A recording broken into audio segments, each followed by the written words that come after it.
Bonjour les amis, un Québécois aux Philippines, Yves.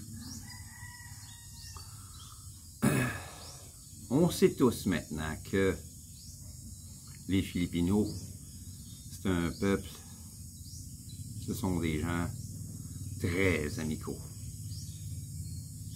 Dans le top 10 probablement des pays au monde où sont les plus amicaux, hospitaliers, gentils.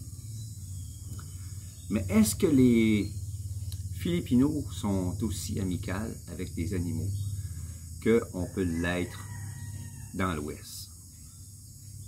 Pas vraiment. À regarder les chiens et les chats errants, les vaches, les chèvres,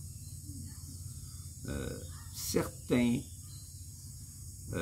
Filipinos en province sont plus gentils avec les coqs surtout, moins avec les poules. Les poules sont laissées libres d'aller où ils veulent et parfois les gens leur lancent de la nourriture pour poules une fois par jour au sol pour les habituer à rester autour de la maison le plus possible.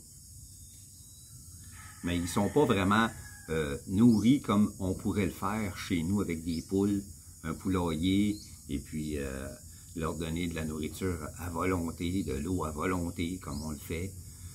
Pas vraiment ici. Les vaches, c'est la même chose. Il n'y a pas vraiment de grange ou d'étable pour les garder. Elles sont mises à l'extérieur, parfois sur des terrains privés de quelqu'un d'autre, terrain vague qui n'est pas utilisé. On met une vache là, puis elle va manger le gazon qui pousse là. Ici, en province, les vaches sont attachées après un cocotier ou s'il n'y a pas de cocotier, avec une longue corde, puis au bout une grande tige d'acier rentrée dans le sol, puis ils sont attachés là. Ils changent de place 1 à 2 fois par jour. Puis en fin de journée, ben, ils viennent les chercher, puis ils les ramènent à leur propriété. Puis encore là, ils les attachent en quelque part. Il n'y a pas d'édifice pour les mettre à l'abri. Il pleut, ils restent dehors. La pluie torrentielle, ils vont rester dehors. Même chose pour les poules, les canards, les dindes. La culture est différente ici. Les chiens, les chats, ici, personne, je n'ai vu personne flatter son chien. Il laisse les chats rentrer dans la maison si le chat ne fait pas de dégâts, si le chat ne vole pas de nourriture. Mais si c'est le cas, ils sont chassés à l'extérieur.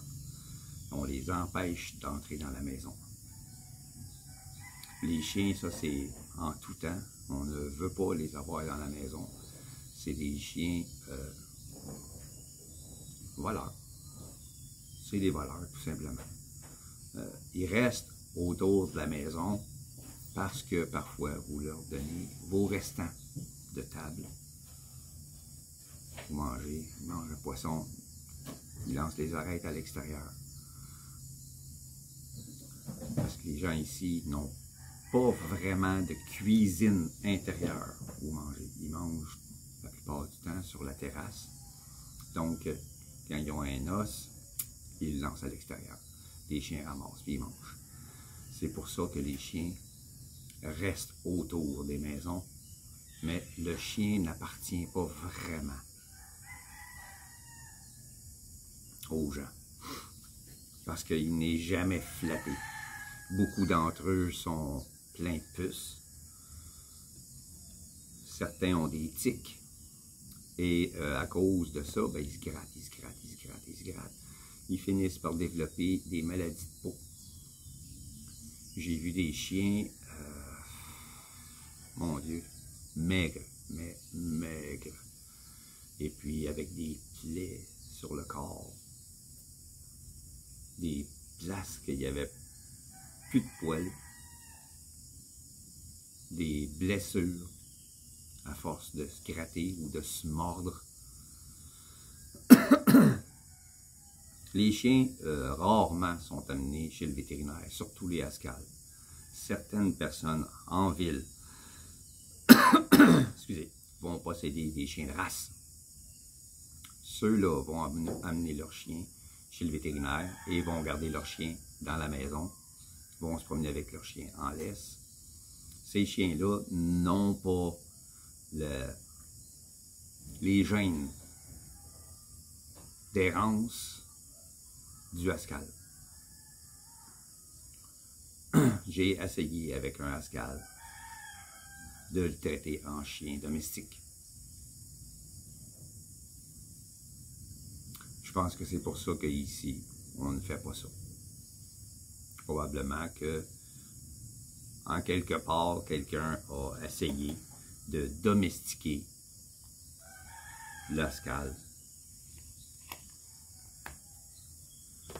Puis ça a été... Ils se sont rendus compte que le chien restait autour de la maison, qu'il était fidèle à la maison, mais sans être amicaux avec les humains, ne veut pas être touché. Probablement parce qu'il n'a jamais été touché, parce que le chien que moi j'ai essayé, il se laisse toucher, il se laisse flatter, il vient nous voir. Il a un comportement de chien domestiqué, mais les gènes d'Haskell sont restés, sont là. J'ai laissé une fois mon assiette sur la table où je suis présentement.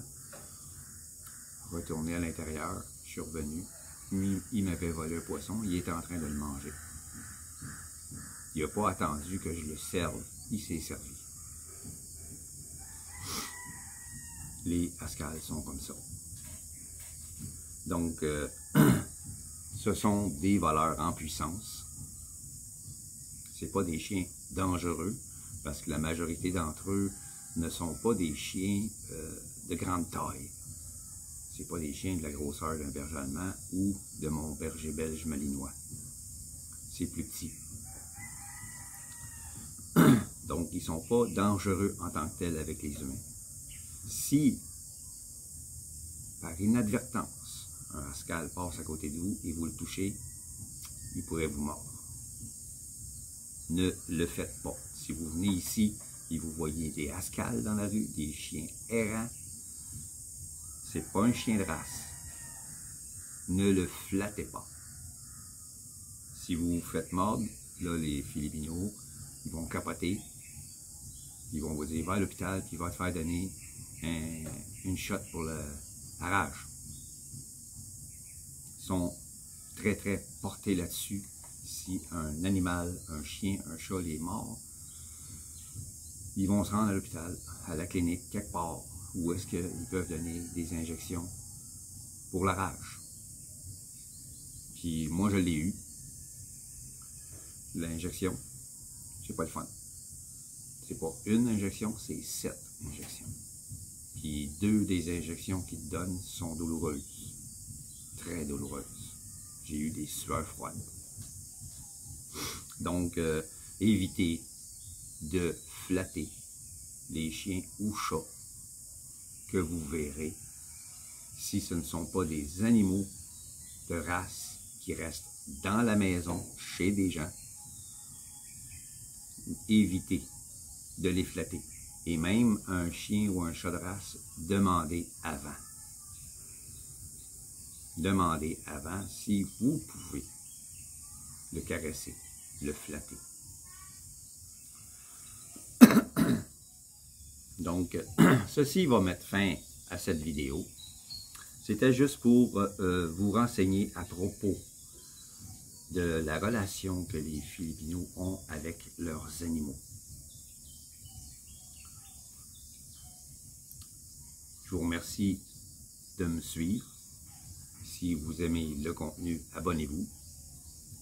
Pesez sur la cloche de notification pour vous avertir des prochaines vidéos.